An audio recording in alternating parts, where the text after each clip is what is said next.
नमस्कार दोस्तों, आज फिर आपका स्वागत है क्राउन इमिग्रेशन के यूट्यूब चैनल पर। तो आज का जो हमारा डिस्कशन है permanent residency of Greece through आप रियल स्टेट परचेज करके वहाँ की रेजिडेंसी किस वे से ले सकते हैं, जिसको हम गोल्डन वीज़ा भी कहते हैं ईयू कंट्रीज़ का। तो ईयू कंट्रीज़ के अंदर कम से कम 6-7 ऐसी कंट्रीज़ हैं जो कि अपना गोल्डन वीज़ा सेल करती हैं अगर आप उन कंट्रीज़ के अंदर रियल स्टेट परचेज़ करते हैं। तो उनके अंदर पुर्तगाल भी है, लाटविया भी है, साइप्रस भी है, माल्टा भी है, ग्रीस भी है और स्पेन भी है। इन जो 5-6 कंट्रीज़ के अंदर ये गोल्डन वीज़ा की अवेलेबिलिटी है। तो इनका सबका अगर आप कंपैरिजन करते हैं तो Greece is the best option. वो बेस्ट ऑप्शन क्यों है उसके बारे में हमारी ये कंप्रहेंसिव डिस्कशन रहेगी कि ग्रीस क्यों बेस्ट है इन सब कंट्रीज़ के गोल्डन वीज़ा के साथ आप कंपेयर करते हैं। पहले हम ग्रीस के फैक्ट एंड फिगर के बारे में डिस्कस करेंगे। तो ग्रीस की जो कैपिटल है वो एथेंस है। तो अगर इसकी लैंग्वेज की बात करें तो वहाँ पे ग्रीक चलती है। अगर वहाँ के करेंसी की बात करें तो वहाँ पे यूरो चलता है। अगर उनके साथ में लगे हुए बॉर्डर्स की बात करें तो उनके साथ अल्बानिया, बुल्गारिया, तुर्की, मैसिडोनिया लगता है। मैरीटाइम बॉर्डर भी इसके साथ लगते हैं। वो कौन कौन सी कंट्री के है? साइप्रस का है, इजिप्ट का है, इटली का है और लीबिया का है। ये जो 4-5 बॉर्डर है जो कि मैरीटाइम जो बॉर्डर ग्रीस के साथ लगते हैं। तो ग्रीस के क्या वो 10 रीज़न है कि ग्रीस के अंदर हम गोल्डन वीज़ा लें या परमानेंट रेजिडेंसी लें थ्रू इन्वेस्टमेंट, उनके कौन से ऐसे 10 रीज़न है उसके बारे में हम डिस्कस करेंगे। सबसे पहला रीज़न है एक्सेसिबिलिटी। तो एक्सेसिबिलिटी को देखते हैं तो ग्रीस के साथ पूरा वर्ल्ड कनेक्टेड है एयरलाइंस के साथ। इंडिया से भी डायरेक्ट फ़्लाइट हैं, इवन बहुत सारी कंट्री से, यूएसए के साथ, इवन बहुत सारी यूरोपियन कंट्री का टूरिज़्म भी यहाँ पर आता है। एक्सेसिबिलिटी बहुत अच्छी है। इंडिया वालों के लिए क्या है कि ग्रीस जाना है तो 4-5-6 घंटे के अंदर बंदा ग्रीस पहुँच जाता है। तो दूसरा है वेदर। वेदर को देखते हैं तो मेरिडियन वेदर है वहाँ पर, क्योंकि समुंदर है। तो यहाँ पर समुंदर होता तो वहाँ का फंटास्टिक वेदर होता ही है। तो टूरिज़्म को लेकर चलिए, ड्यू टू गुड वेदर के कारण सारे का सारा यूरोप का जो टूरिस्ट है या अनदर रशिया का टूरिस्ट है वो ज़्यादा प्रेफर्ड ग्रीस को करता है। और इसके अलावा क्वालिटी ऑफ लाइफ। तो क्वालिटी ऑफ लाइफ को देखते हैं, ग्रीस की quality of life it is really very good है। लो क्राइम है उसको देखते हैं। और कल्चर को देखते हैं तो कल्चर रिच कल्चर है। आप रोम भाषा को देखें, ग्रीक वर्ड यूज़ करते हैं। अलेक्जेंड्रा के बारे में पढ़ा होगा, हमारी हिस्ट्री 10वीं 8वीं 9वीं की हिस्ट्री में ग्रीक की जो हिस्ट्री के बारे में बताया। तो ये तो oldest history in the world है। जितने भी ये बेचारे गोरे लोग हैं जहाँ जितने भी क्रिश्चियनिज्म है वो सारा का सारा ग्रीक से ही निकला हुआ है। ये सारी की सारी आप चीज़ देखते हैं तो इतना बढ़िया वहाँ का कल्चर है। इवन और इसके साथ वहाँ का हेल्थ बता दिया है। एजुकेशन सिस्टम को आप लेकर चलते हैं तो education system it is very good. अभी दूसरा रीज़न क्या आता है यहाँ पर हम यहाँ की गोल्डन वीज़ा परमानेंट रेजिडेंसी क्यों ले? लो टैक्स सिस्टम है कंपेरेटिवली जो अनदर कंट्रीज़ का मैंने गोल्डन वीज़ा आपको बताया है, जितनी भी 4-5 कंट्रीज़ को बताई हैं। यहाँ का जो टैक्स सिस्टम है प्रोग्रेसिव टैक्स सिस्टम है, इंडिया जैसा है। उसकी रेंज के बारे में मैं डिस्कस करूँगा कि वहाँ का जो टैक्स सिस्टम है कौन सी रेंज से लेकर कितनी रेंज तक का, जैसे 9% से लेकर 44% का वहाँ का टैक्स है। अभी आ जाता है इन्वेस्टमेंट। यहाँ पर कितनी इन्वेस्टमेंट है गोल्डन वीज़ा के थ्रू और किस में इन्वेस्टमेंट करनी है। इसमें एक फीचर ये भी है, आप वहाँ पर लैंड भी परचेज़ कर सकते हैं, क्योंकि बाकी कंट्रीज़ में क्या रखा है कि आपको प्रॉपर्टी ही परचेज़ करनी पड़ती है कि आपको ये रियल स्टेट में।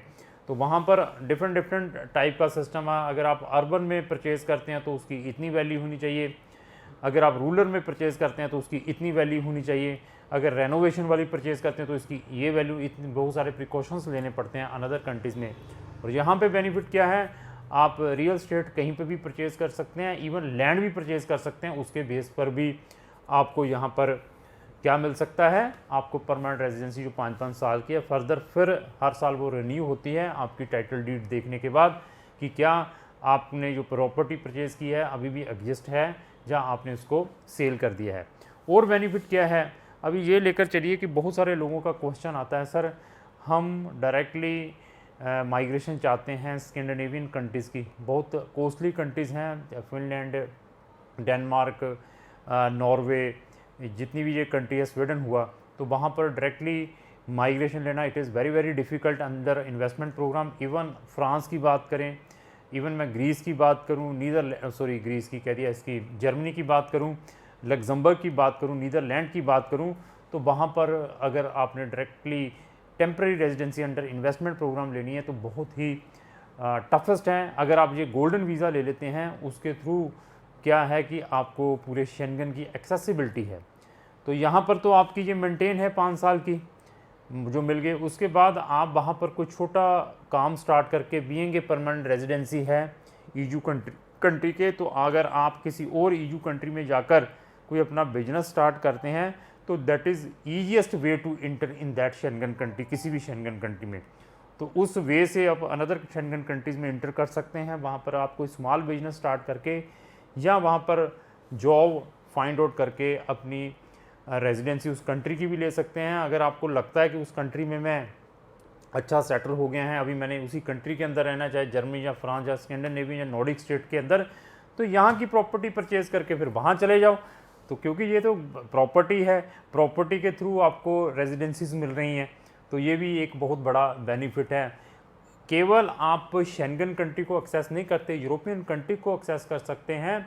इसी तरीके से जितनी भी यूरोपियन कंट्री के साथ और छोटी छोटी यूरेशियन कंट्रीज़ भी लगी हुई हैं, तो उनको भी आप एक्सेस कर सकते हैं विदाउट वीज़ा। इवन बहुत सारी साउथ अमेरिकन कंट्रीज़ में you can access many of the South American countries on the basis of अपनी परमानेंट रेजिडेंसी के ऊपर भी। ये नहीं है कि सिटीजन पासपोर्ट आने के बाद ही तब भी आप पीआर के ऊपर भी बहुत सारे साउथ अमेरिकन कंट्रीज़ में आप जा सकते हैं विदाउट एनी प्रॉब्लम।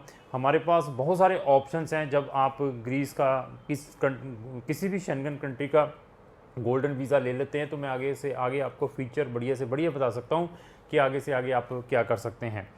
तो अभी इसमें सबसे ज़्यादा बेनिफिट क्या है कि जितनी भी अनदर शेंगन कंट्रीज़ मैंने अभी आपको बताई है, यहाँ की आप golden visa through real estate ले सकते हैं, वहाँ पर वैट एप्लीकेबल है। अभी वैट कितना है, 9% से लेकर 20-22% है, वो भी आपकी प्रॉपर्टी परचेज़ के ऊपर, वैल्यू के ऊपर लगता है। अगर 2.5 लाख की इतना वैट लगता है, लेकिन ग्रीस के अंदर 0 वैट है। ये भी बहुत बड़ा बेनिफिट है आप लोगों के लिए। वो वैट की बहुत बड़ी आपकी सेविंग बच सकती है अगर ग्रीस के अंदर अपना आप गोल्डन वीज़ा लेते हैं। और इसके अंदर फीचर मुझे सबसे ज़्यादा अच्छी क्या लगी, इसके अंदर आप अपने 21 साल तक के बच्चों को, जिनकी एज 21 ईयर है, उनको भी इंक्लूड कर सकते हैं अगर वो आपके ऊपर डिपेंड हैं। ऐसी फीचर अनदर कंट्रीज़ में आपको नहीं मिल पाएगी। और सबसे बड़ी फीचर इसके अंदर क्या है कि you can include your parents भी गोल्डन वीज़ा के अंदर आप डाल सकते हैं। अपने पेरेंट्स को भी इंक्लूड कर सकते हैं, अपने पेरेंट्स को, इवन आपकी स्पाउस के पेरेंट को भी। ऐसा जो फीचर है अनदर किसी भी कंट्री के गोल्डन वीज़ा के अंदर नहीं है, जो आपको यहाँ पर बेनिफिट मिलता है। तो मैं टैक्स सिस्टम के बारे में भी डिस्कस करूँगा कि वहाँ का टैक्स सिस्टम कैसे है और इसका प्रोसेसिंग टाइम कैसे है, आप प्रोसेसिंग किस वे से कर सकते हैं। तो सबसे पहले आते हैं प्रोसेसिंग सिस्टम क्या है। तो इसका जो प्रोसेसिंग सिस्टम है 2 to 4 मंथ टोटल लगते हैं वहाँ की रेजिडेंसी लेने को। तो अभी रेजिडेंसी लेनी कैसे है, अभी 2-3 ऑप्शंस हैं। आप ऑप्शन जैसा सेलेक्ट करेंगे उसके अकॉर्डिंग चल सकता है। एक तो है वर्चुअल, आपको हम दिखा सकते हैं कि कौन कौन सी प्रॉपर्टीज़ कौन कौन से लोकेशन के ऊपर हैं ऑनलाइन। तो आप देख सकते हैं कि ये प्रॉपर्टीज़, क्योंकि कुछ लोग बहुत बिजी होते हैं, वो कहते हैं कि नहीं हमें प्रॉपर्टी दिखाओ, उनको ऑनलाइन दिखा सकते हैं। दिखाने के बाद वो आप सेलेक्ट कर सकते हैं। सेलेक्ट करने के बाद we are using the escrow account. Escrow account के थ्रू हर एक डील होती है। ये थर्ड पार्टी लॉयर का अकाउंट होता है, सारी पेमेंट उसके अंदर रहती है। जब तक पूरी डील फाइनल ना हो जाए तब तक आपको आपकी जो अगर जब तक आपको ये पीआर नहीं मिलती तो तब तक ये जो फीस है उनके अकाउंट में, डेवलपर के अकाउंट में नहीं जाती। But it is depend on the developer कि कौन से डेवलपर इस अकाउंट को एक्सेप्ट करते हैं, कौन से डेवलपर इस अकाउंट को एक्सेप्ट नहीं करते। समटाइम इमिग्रेशन भी ये ऑब्जेक्ट करती है कि आप ये जो पेमेंट है डायरेक्टली डेवलपर के अकाउंट में डलवाएं इंस्टेड ऑफ एस्क्रियो अकाउंट में। तो सारी की सारी जितनी भी फॉर्मेलिटीज़ हैं वो क्राउन इमिग्रेशन करवा कर देता है। इवन अगर आप वहाँ पर, दूसरा ऑप्शन क्या है कि इवन अगर आप वहाँ पर विज़िट चाहते हैं कि हाँ मैं जाकर फिज़िकली प्रॉपर्टीज़ देखना चाहता हूँ, तो हम आपका पूरा हेल्प करेंगे। आपकी विज़िट में वीज़ा की असिस्टेंस, आपकी एयर टिकट, एयरपोर्ट पिकअप, वहाँ का रहने का, प्रॉपर्टी साइट्स दिखाई जाएगी, उसमें भी हेल्प कर सकते हैं।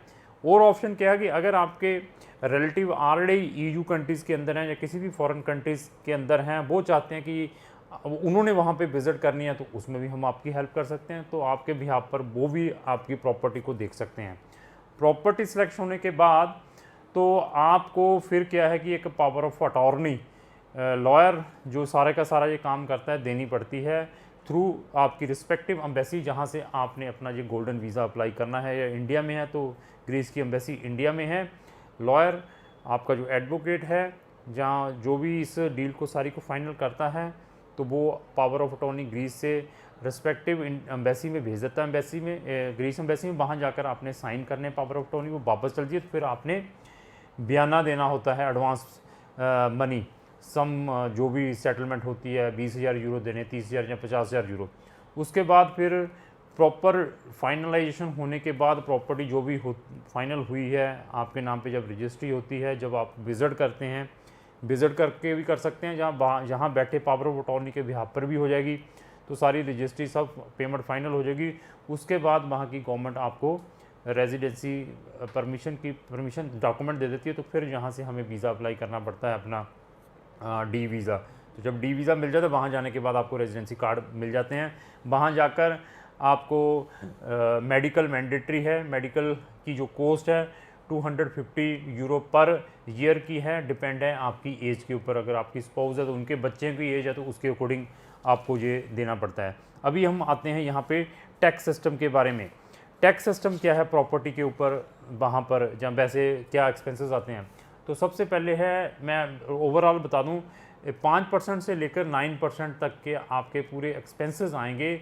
जो टोटल वैल्यू है प्रॉपर्टी की 2.5 लाख यूरो की है, तो 5% से लेकर 9% वो किस किस में आएंगे वो मैं अभी आपको बताऊंगा। सबसे पहले है ट्रांसफ़र टैक्स, वो है 3.9% ट्रांसफ़र टैक्स आपको देना पड़ता है गवर्नमेंट को। उसके बाद है नोटरी चार्जेस, क्योंकि सारा काम वहाँ पे नोटरी का होता है, वो भी 1.5% लेता है वैल्यू ऑफ द प्रॉपर्टी। उसके बाद है land registry charges. Land registry charges कितने हैं? 0.7%, 0.7% है, वो आपको देने पड़ते हैं। फिर आती है गवर्नमेंट फ़ीस। गवर्नमेंट फ़ीस आपके रेजिडेंसी की है, जो आपने 5 साल का रेजिडेंसी कार्ड लेना है मेन एप्लीकेंट ने, 2,000 यूरो उसके लगते हैं। उसके बाद आता है जो सेकेंडरी एप्लीकेंट है, उनका 250 यूरो ईच पर्सन का लगता है। उसके बाद मेडिकल का बता दिया। लीगल एक्सपेंसेस, जो आपने लॉयर हायर किया है उसकी जो फ़ीस व्हाट्सएवर डिसाइड होती है, तो वो देनी पड़ेगी आपको। तो ये टोटल आप कुल मिलाकर लीजिए, ये 5 से लेकर 9% आपको लगेंगे। इसके बाद रनिंग कॉस्ट क्या है? रनिंग कॉस्ट भी होती है ना, कि वहाँ पर प्रॉपर्टी टैक्स भी लगता है, तो वो भी देना पड़ेगा। वो कितना है रनिंग कॉस्ट? आप ये लेकर चलिए, जो प्रॉपर्टी की आप वैल्यू है उसका 1% हर साल आपको देना पड़ेगा। 400 यूरो लेकर चलिए, साल का आपका प्रॉपर्टी टैक्स है।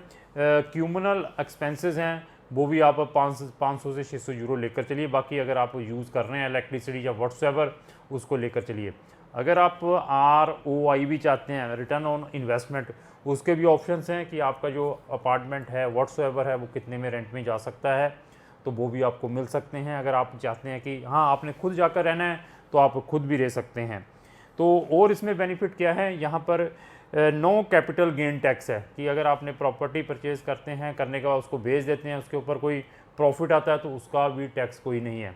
तो इनहेरिटेंस टैक्स है यहाँ पे। जैसे यहाँ पर तो इनहेरिटेंस टैक्स इंडिया में है नहीं, ट्रांसफ़र टैक्स जैसे कहते हैं ब्लड रिलेशन से, वहाँ पर है। कल आपने प्रॉपर्टी परचेज़ कर ली, कल आपने अपने बच्चे के नाम पे ट्रांसफ़र करनी है, दादा के नाम XYZ ब्लड रिलेशन में ट्रांसफ़र करनी है, तो उसका 10% आपको देना पड़ता है।